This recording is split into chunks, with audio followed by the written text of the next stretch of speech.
What if I told you that your patience with a toddler is worth $10,000 a year? Let's have an uncomfortable little internet intervention. If you are a smart mom, capable mom, calendar juggling, lunch packing, bill paying, human Wi-Fi hotspot of the entire house, and you keep saying, I want a remote job, but I just need the right opportunity. Respectfully, that is not the full plot. Because some moms are not losing money from a lack of opportunity. They are losing, on average, around $10,000 a year in missed raises, missed freelance clients, missed better roles, and missed negotiations, because they are ignoring 3 soft skills that literally decide whether remote work pays like a dream or pays like stale crackers. And the worst part? These skills do not look flashy. They do not feel urgent. Nobody posts them like some magical life hack. But employers care, clients care, algorithms care, your bank account definitely cares. So today we are exposing the 3 soft skills quietly draining income from smart moms trying to win at remote work. And yes, this is your financial wake-up call. Put the denial in airplane mode. Here is the first one. Communication that is clear, calm, and painfully easy to understand. I know. You are thinking, obviously I can communicate. I literally run a household. I translate toddler screams. I decode vague texts from teachers. I can interpret the emotional meaning of one cabinet slam. Exactly, you have the raw talent. But remote work is not just talking. It is converting thoughts into clean messages with no confusion tax. Because in remote work, people cannot read your face. They cannot hear your tone perfectly. They cannot casually ask what you meant while passing your desk. All they have is your email, your chat, your project update, your client proposal, your follow-up message. Your ability to not write paragraphs that feel like a ransom note composed during a grocery store meltdown. One mom sends, "Hey, just checking in. I've been busy, but I should maybe have that done soon. Unless you need something else first, just let me know." Another mom sends, "Quick update. Draft will be delivered by Thursday at 3 p.m. If priorities changed, send revisions by noon tomorrow so I can adjust." Guess which one gets trusted with bigger projects? Trust is money. Clarity is money. Fast understanding is money. If people have to decode you, they do not relax around you. And when people do not relax, they do not promote, they do not refer, they do not renew contracts. They quietly go find someone whose communication feels like cold water at 2 a.m. Simple, immediate, life-saving. And no, being nice is not the same thing as being clear. A lot of talented moms get stuck in soft, apologetic communication because they have been socially trained to cushion everything. To sound grateful for existing in the inbox, stop that. Remote employers are not paying for vibes alone. They are paying for reduced uncertainty. The mom who can summarize a problem in 3 sentences, powerful. The mom who can ask a direct question without writing a novel, dangerous. The mom who can say, here are the next steps, here is the deadline, here is what I need from you. That is not bossy, that is premium. Now for soft skill number 2, self-management. This one is where the chaos gets personal, because remote work looks flexible from the outside. People imagine coffee, a laptop, a cute little corner desk, maybe a plant trying its best. Maybe a cardigan that says, I am thriving.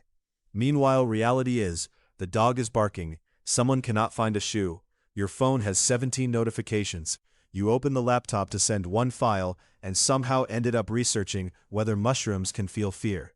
Remote work does not just test your talent, it tests your ability to direct your own brain with nobody breathing over your shoulder. And if you cannot self-manage, remote work starts leaking money in invisible ways. Late replies, missed deadlines, forgetting to invoice, underestimating tasks, saying yes to too much, living in permanent catch-up mode, doing work tired, scrambled, and mentally shaped like an exploded drawer. That state costs real money. You take lower-paying jobs because higher-paying ones feel too demanding. You avoid applying because you think you are not ready. You miss side gigs because your system is held together by panic and dry shampoo. And let me say this with love. Panic is not a productivity app. A lot of smart moms are not lazy. They are overloaded. There is a difference, a huge one. But overload still has consequences, especially in remote work, where consistency often gets rewarded more than brilliance. The woman who can reliably show up, track tasks, prioritize, and finish what matters will often out-earn the woman with more talent but less structure. That hurts, but it is true. And this is where the physical pain point enters the chat. Because let's be real, trying to self-manage while your neck is cooked, your shoulders are in medieval pain, and your lower back feels like it has filed a formal complaint against your lifestyle is not some small issue. It is a direct threat to focus. If you are working from a kitchen chair, half folded like a shrimp, wondering why your body feels like expired furniture, that discomfort chips away at your patience, your attention, and your consistency. So the physical Amazon product that actually makes sense here? An ergonomic seat cushion and lumbar support set. Not glamorous, not aesthetic in a clean girl desk setup way, but absurdly useful. Because if you are trying to build a remote income stream while your spine is sending threat signals to the government, your brain is not operating at full power. You get distracted faster, you quit tasks earlier, you dread sitting down. Everything feels harder than it should. A decent memory foam seat cushion and back support can turn "I physically hate being at this laptop" into "fine, I can do another focused hour." That extra hour adds up. That reduced pain adds up. That ability to stay present during client work adds up. Link in the description. Because no, suffering in a cursed chair is not a personality trait. You do not get bonus points for working like a Victorian orphan. Now soft skill number 3. And this one is the silent wallet assassin. Professional confidence. Not fake hype, not girl boss cosplay, not pretending to know everything while internally buffering. I mean the skill of presenting yourself like someone who can solve problems and deserves to be paid accordingly. This is where so many smart moms get robbed by their own hesitation. They undercharge, they over-explain, they apologize before speaking. They list every reason they might not be perfect for a job. They negotiate like they are asking permission to borrow a stapler. Meanwhile, someone with half the skill and 3 times the audacity is collecting the bigger paycheck. You know that person. The Wi-Fi of reality does not even fully connect in their head. Yet somehow they say things like, "My rate reflects the value of the outcome," and people just nod. Maddening, but educational. Confidence in remote work is not just energy, it is signal. It tells people, I can handle responsibility, I know my strengths, I can make decisions, I am not going to collapse because of one unexpected email. And if you do not project that signal, people discount you. Sometimes literally. A mom with real skill but shaky confidence might ask for $25 an hour. A mom with similar skill and stronger confidence asks for $35. That difference alone can become thousands across a year. This is how 10,000 disappears, not in one dramatic moment, in tiny underpriced decisions, tiny acts of self-doubt, tiny moments where you shrink instead of stating your value. And here is the brutal thing. Your family may still see you as just trying something online. Your friends may not understand the remote economy. Your own brain may still be carrying old stories like, I have been out of the workforce too long. I am behind. I am not techie enough. Someone younger will do it better. I should be grateful for anything. No, you should be strategic. That is different. Professional confidence can be built. You do not need a personality transplant. You need evidence, language, and repetition. Instead of, sorry, I'm not sure if this is good enough, try, I reviewed the requirements and here is my recommended approach. Instead of, I can lower my rate if needed, try, my rate is based on turnaround time, reliability, and project scope. Instead of, I know I don't have everything they want, try, my experience aligns with the core outcomes of this role. Do you feel the difference? One sounds like a hostage negotiation with yourself. The other sounds employable. And yes, before somebody gets spicy, this is not about becoming cold or robotic. It is about reducing the performance of self-erasure. Because moms do this all the time. They become elite at carrying everything while minimizing themselves. At home, maybe that pattern gets praised. In business, it gets exploited. So let's connect the full crime scene. Weak communication creates confusion. Confusion reduces trust. Reduced trust limits opportunities. Weak self-management creates inconsistency. Inconsistency kills momentum. Dead momentum kills income. Weak professional confidence leads to underpricing and misnegotiation. That directly slices money off the table. That is how the 10,000 goes missing. Quietly, repeatedly, almost politely.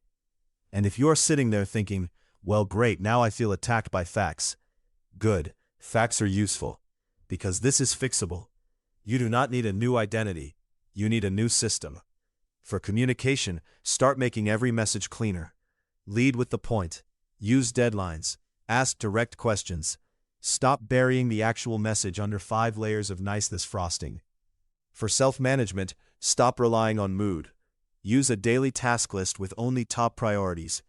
Time block short work sprints. Batch communication. Protect your work zone.